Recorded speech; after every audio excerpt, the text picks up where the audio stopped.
നമസ്കാരം, ഞാൻ ദീപ്തി. മിൽസോ ദ മിൽസ് ഓഫ് കൗമുദി ഹെഡ്ലൈൻസിലേക്ക് സ്വാഗതം. Powered by ARMC. അടി കുഞ്ഞാപ്പയ്ക്ക് സീറ്റ് വഹാബിന്. അബ്ദുൾ വഹാബിന്റെ സ്ഥാനാർത്ഥിത്വത്തിൽ വിവാദത്തിനില്ലെന്ന് ലീഗ്.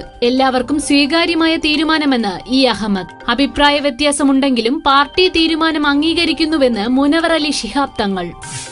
വീഴ്ചകൾ തിരുത്തി മുന്നോട്ടു പോകുമെന്ന് വഹാബ്. പണമുണ്ടാക്കുന്നത് ക്രിമിനൽ കുറ്റമല്ല, അടിത്തട്ടിൽ പ്രവർത്തിച്ചു വളർന്നു വന്നതാണെന്നും വഹാബ്.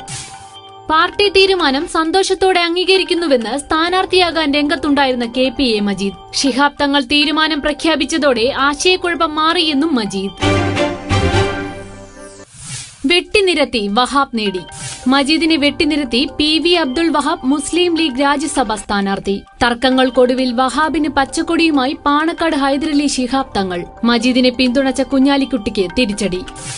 രാജ്യസഭാ സീറ്റിനെ ചൊല്ലി ഇന്നലെ പ്രവർത്തക സമിതിയിൽ തർക്കമുയർന്നത് മുനവർ അലി തങ്ങളുടെ ഫേസ്ബുക്ക് പോസ്റ്റിനെ തുടർന്ന്. മുതലാളിയെ പിന്തുണച്ചതിന് ലീഗ് വലിയ വില നൽകേണ്ടി വന്നിട്ടുണ്ടെന്ന് മുനവർ അലിയുടെ ഒളിയമ്പ്.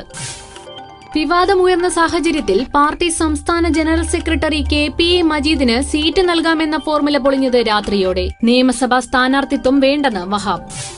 വഹാബിനെ സ്ഥാനാർത്ഥിയാക്കിയത് എല്ലാ നടപടിക്രമങ്ങളും പൂർത്തിയാക്കിയെന്ന് കുഞ്ഞാലിക്കുട്ടി. എല്ലാവർക്കും സ്വീകാര്യമായ തീരുമാനമെന്ന് അഹമ്മദ്. വീഴ്ചകൾ തിരുത്തി മുന്നോട്ടു പോകുമെന്ന് വഹാബ്. അഴിയെണ്ണുന്ന ക്രൂരത. ചന്ദ്രബോസ് വധക്കേസിൽ കുറ്റപത്രം സമർപ്പിച്ചു. പബ്ലിക് പ്രോസിക്യൂട്ടർ AP ഉദയഭാനു കുറ്റപത്രം സമർപ്പിച്ചത് കുന്നംകുളം ഫസ്റ്റ് ക്ലാസ് മജിസ്ട്രേറ്റ് കോടതിയിൽ.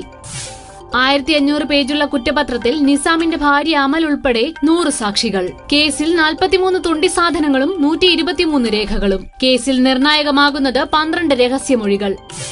ചന്ദ്രബോസ് കൊലക്കേസ് പ്രതി വിവാദ വ്യവസായി നിസാം കാപ്പ നിയമപ്രകാരം കണ്ണൂർ സെൻട്രൽ ജയിലിൽ. നിസാമിനെ പാർപ്പിച്ചിരിക്കുന്നത് കൊടും കുറ്റവാളികൾക്ക് മാത്രമായുള്ള പ്രത്യേക സെൽ. പറഞ്ഞു തീരാത്ത പരിഭവസ്വരം. ബാർക്കോഴയിൽ മാണിയെ അനുകൂലിച്ച മുഖ്യമന്ത്രിയുടെ പ്രസ്താവനയിൽ തർക്കം തീരാതെ കോൺഗ്രസ് AI ഗ്രൂപ്പുകൾ. മാണിക്ക് നീതി കിട്ടുമെന്ന് മുഖ്യൻ. വിജിലൻസ് നടപടി സുതാര്യമെന്ന് രമേശ് ചെന്നിത്തല.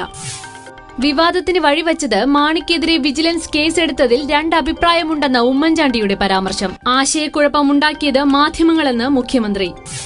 മുഖ്യന്റെ വിശദീകരണത്തിൽ തൃപ്തി വരാതെ I ഗ്രൂപ്പ്. നീരസം മുഖ്യമന്ത്രിയെ നേരിട്ടറിയിച്ചതായി റിപ്പോർട്ട്. വിജിലൻസിന്റെ പ്രവർത്തനം ഹൈക്കോടതി നിർദ്ദേശമനുസരിച്ചെന്ന് Ramesh.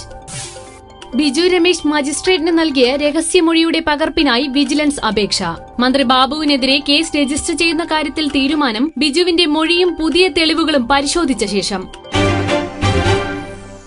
മിൽസോ the mills of Kaumudi headlines powered by ARMC സമാപിക്കുന്നു. അടുത്ത ഹെഡ്ലൈൻസ് 1 മണിക്കൂറിന് ശേഷം. നമസ്കാരം.